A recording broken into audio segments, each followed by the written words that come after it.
Thanks, Krish. Now, America has seen the hottest spring and the warmest 12 months since records began. Now, NASA is launching a long-awaited satellite that could help to explain why. A crucial piece in the climate change puzzle is how one scientist put it. The brainchild of Al Gore 14 years ago, the satellite Triana became a political football at the mercy of Congress and the White House. For tonight's special report, our Washington correspondent Matt Fry was given exclusive access to NASA as scientists took the satellite out of cold storage. A record-breaking heat wave, an all-time high. Tied for the hottest year ever on record. Really unusual weather for the area. Scorching temperatures have smashed through more than 200 record highs. Unseasonable heat with the promise of more to come. For America, the last 12 months have been the hottest to date. Spring has broken all records. Of course, the story didn't start this year, and in this country, awareness of climate change was raised above all by one man. The scientific consensus is that we are causing global warming. Long before he made his film An Inconvenient Truth, Vice President Al Gore commissioned a satellite whose express purpose was to monitor climate change by measuring movements in cloud and solar energy. That was 1998, and it seemed like an idea whose time had come. That was Al Gore's original vision, 14 years ago. But since then, the journey of this satellite has been scientific, it has above all been political, and also, until now, entirely earthbound. Meet Triana, or as she's now called, Discover, the only NASA satellite never to have been launched, and at a cost of $250 million, perhaps the most expensive political football in history. This is the NASA Space Flight Center outside Washington. After languishing in cold storage here for almost a decade, she is now set to fly with a new name and a new mission. Jay Herman is her scientific godfather. He's devoted much of his working life to this project.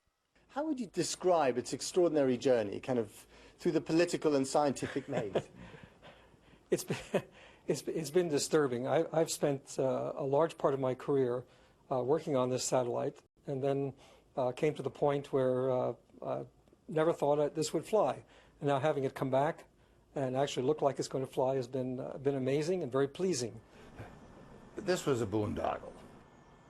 Al Gore ran around saying that he wanted to put a picture of the Earth from a satellite on the internet 24/7.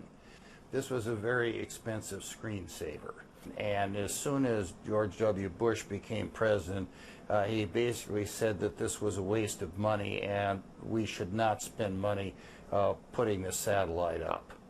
Congressman Jim Sensenbrenner was the Republican chairman of the House Science Committee who controlled the funding and who didn't believe in the science of climate change. But if you're a climate change skeptic, you'd want to be able to prove your skepticism with scientific evidence as much as possible, surely. Well, I think if we had conclusive scientific evidence, the people who are climate change aficionados wouldn't believe the conclusive scientific evidence to begin with. Having already cost a fortune, no one quite had the heart to turn Triana into scrap metal. So it was dumped here in a corner of NASA's giant fridge. The term climate change is still politically toxic, but NASA saved the satellite with a makeover. The new focus is space weather, warning us when the sun is about to play havoc with our GPS systems or power grids. Very useful and utterly devoid of all politics. It takes about a half an hour for these storms to get to Earth from that point. So it buys us about a half an hour warning time. Fair enough, but ask the bureaucrats at NASA about the satellite's morphing mission, and all you can hear is the sound of breaking eggshells. We can all agree that we would have been better off with that thing not in storage for 6 years, but rather being deployed in space, doing what it's supposed to be doing. I don't know about that. The agency had other priorities. The agency takes direction from Congress. Right. That's the direction that they have. So Congress changes its mind, the agency has to listen, and you have to do something else. That's the chain. By the way, the satellite will also track a crucial aspect of climate change, but keep that quiet. It could be that the data obtained from this satellite will show that the effects of climate change are minimal. On the other hand, it could show the opposite. So, do you think this satellite could be so important in that whole debate? This satellite, what this satellite does as far as climate change goes, it fills in a missing piece of information that low Earth orbit satellites have great difficulty in determining. And would it not have been useful to have that piece of information a decade earlier?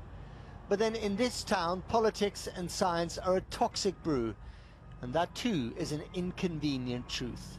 Matt Fry, Channel 4 News, Washington.